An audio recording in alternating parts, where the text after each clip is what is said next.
Hello students, स्वागत है सबका बंसल एकेडमी के इस ऑनलाइन प्लेटफॉर्म के ऊपर। तो स्टूडेंट्स, आज की क्लास में हम डिस्कस करेंगे आपका जो हरियाणा पीजीटी का एग्जाम है स्टूडेंट्स, उसमें हिस्ट्री का जो सिलेबस दिया हुआ है उसको आज हम डिटेल में एनालिसिस करेंगे कि किस तरीके से आपको एग्जाम में क्वेश्चन जो है पूछे जा सकते हैं। और जो टॉपिक है, स्पेशली कुछ बच्चों को प्रॉब्लम आ रही है कि टॉपिक्स के अकॉर्डिंग कैसे तैयारी करें, कौन सी बुक फॉलो करें।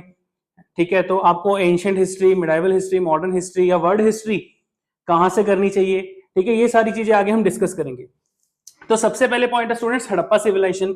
अगर हम बात करें हड़प्पन सिविलाइजेशन की, तो हड़प्पन सिविलाइजेशन का हमें साफ साफ दे रखा है भाई कि आपने जैसे स्टोन एज वगैरह नहीं पढ़ना, हड़प्पन सिविलाइजेशन से पढ़ना है। ठीक है, town planning, religion, economic and social life, वैदिक इरा, उसके बाद जो है स्क्रिप्ट राइटिंग एंड वैदिक इरा, ये सारी चीजें आपने पढ़नी है। तो कहने का मतलब ये है कि आपको साफ साफ दिया हुआ है कि क्या क्या पॉइंट आपने करने हैं। ठीक है, नेक्स्ट आगे हम देखते हैं।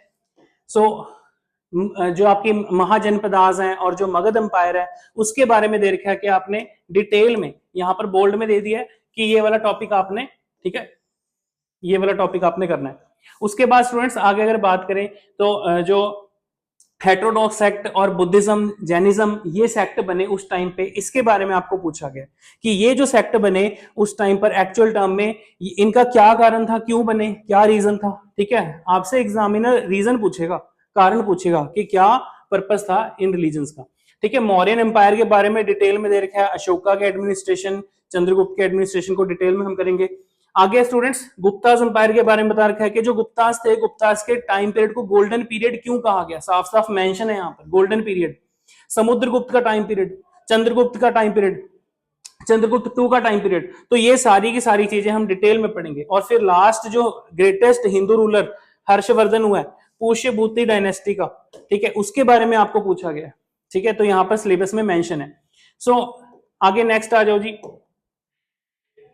सिर्फ यहां पर एक लाइन में दे दिया सल्तनत इरा, लेकिन स्टूडेंट्स आपको बता दूं कि दिल्ली सल्तनत आपने डिटेल में करके चलना है। यहाँ पे एक पॉइंट आपको क्लियर कर दूं कि यहां पर आपने डिटेल में दिल्ली सल्तनत इन डेप्थ प्लस उनका एडमिनिस्ट्रेशन कैसा था, ठीक है, उनके टाइम पीरियड में क्या क्या चेंजेस हुए, क्या क्या आर्किटेक्ट था, हरियाणा में स्पेशली दिल्ली और दिल्ली के आसपास का जो रीजन है वो कैसे डेवलप किया गया, ये सारी चीजें।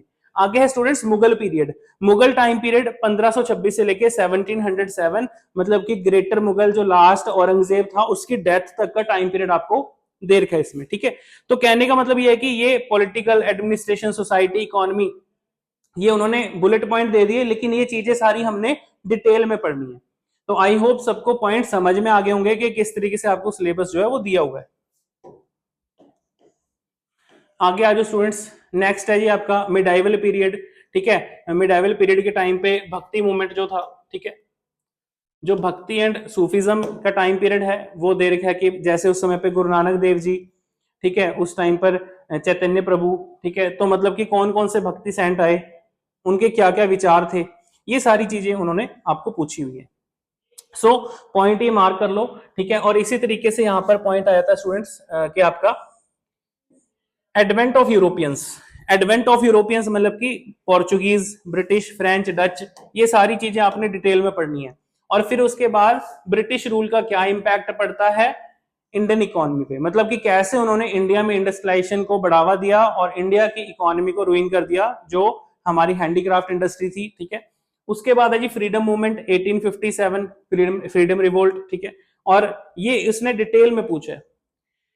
कई बार क्या होता है हम सब कुछ पढ़ के चले जाते हैं, लेकिन अगर डिटेल में पूछ लिया, इवेंट, लीडरशिप क्वालिटी, ठीक है, जो आपको डिटेल में आंसर लिखने को आ सकता है, तो ये चीजें उसने आपको एग्जाम में पूछी हुई हैं। ठीक है जी। उसके बाद है स्टूडेंट्स, जब 1857 का रिवोल्ट होता है उस टाइम पे ही आप ये कह सकते हो सोशल रिलीजियस रिफॉर्म्स मूवमेंट भी उस समय पे चले थे। तो सोशल रिलीजियस रिफॉर्म मूवमेंट का जो सबसे इंपॉर्टेंट पॉइंट आता है कि ये रिफॉर्म मूवमेंट जो हुए थे स्टूडेंट्स एक्चुअल टर्म में क्यों हुए, क्या कारण था। एग्जामिनर आपको यही क्वेश्चन पूछेगा। सोशल रिलीजियस जो रिफॉर्म थे, जो मूवमेंट्स चलाई गई थी एक्चुअल टर्म में, ब्रिटिशर्स अपने लेवल पे डेवलपमेंट कर रहे थे और हमारे इंडिया में जितने भी ऐसे बड़े रिफॉर्मर हुए हैं, राजा राम मोहन रॉय, ईश्वर चंद्र विद्यासागर, ज्योतिबा फुले, क्या जरूरत पड़ रही थी ऐसे रिफॉर्म्स करने की। ठीक है, राधा स्वामी मूवमेंट, तो इस तरीके से क्वेश्चन आपको पूछ सकता है। इंडियन फ्रीडम मूवमेंट 1885 से 1947, ये आगे का फेज है। तो जस्ट इतना मेंशन कर दिया, लेकिन ये सारी की सारी चीजें डिटेल में आपको पढ़नी पड़ेगी। इंडियन फ्रीडम मूवमेंट अगर उसने दिया है तो यहां पर कांग्रेस पार्टी के बनने से लेके जितने भी मास स्ट्रगल हुए, चाहे पार्टीशन ऑफ बंगाल हुई, गांधी जी के सारे मूवमेंट, और इसके अलावा जो और रिबेलियंस हुए लाइक मोपला रिवोल्ट क्यों हुआ, क्या कारण था, ठीक है, और जो ब्रिटिश जितने भी गवर्नर जनरल आए उनके बारे में डिटेल में पढ़ना है, यहाँ पे उनके टाइम पीरियड पे क्या कुछ हुआ, ये सारी चीजें हमने डिटेल में पढ़नी है।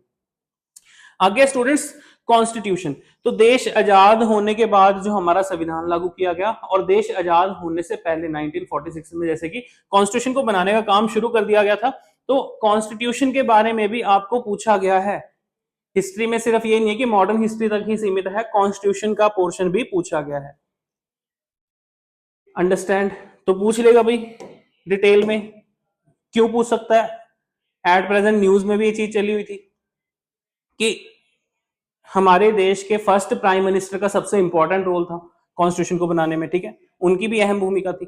उसके बाद आता है स्टूडेंट्स आपकी जो सिविलाइजेशन है, वर्ल्ड हिस्ट्री का पॉइंट आता है जी एंशिएंट सिविलाइजेशंस लाइक मेसोपोटामिया, ठीक है, और उसके बाद रोम एंड ग्रीक सिविलाइजेशन, ठीक है, और nomadic people of central Asia. तो ये बहुत इंपॉर्टेंट टॉपिक हो जाते हैं आपके। Dark era of feudalism in Europe, अक्सर ये वाले टॉपिक पेपर में जो पूछे जाते हैं हमें इजीली अवेलेबल नहीं होते, इजीली नहीं मिलते, तो आपको ये क्वेश्चन एग्जामिनर जरूर यहां से पूछेगा। रेनेसा, फेज ऑफ रेनेसा क्या था यूरोप में, ठीक है, तो डिटेल में पढ़ेंगे भाई जो यूरोप में जो रेवोल्यूशन आया, जो चेंज आया, ठीक है, रेनेसा, उसके बाद ही वहां पर लोगों ने रिलीजन में जो है मतलब कि विश्वास करना कम कर दिया था, और उसके बाद जो है साइंस एंड टेक्नोलॉजी इसीलिए वहां पर डेवलप हुई। ये सारी चीजें हम डिटेल में पढ़ेंगे। कैपिटलिज्म, ठीक है, चाइना और जापान के बारे में पूछा गया है। तो आई होप सबको पॉइंट समझ में आ गया होगा। तो बहुत सारे बच्चों को क्वेरी थी कि भाई हमें सिलेबस नहीं समझ में आया, तो स्टूडेंट्स जितना मैंने आपको बताया आई होप वहां से आपको कुछ पॉइंट क्लियर हुए होंगे। ज्यादा जानकारी के लिए आप नीचे दिए गए नंबर पे कांटेक्ट करके पूछ सकते हैं। स्टूडेंट्स बंसल एकेडमी की तरफ से आपको कंप्लीट डिटेल में नोट्स, असाइनमेंट्स और टेस्ट सीरीज प्रोवाइड कराई जा रही है आपके एग्जाम की प्रिपरेशन के लिए। सो वीडियो अच्छी लगी है, वीडियो लाइक करें, चैनल सब्सक्राइब करें। Thank you.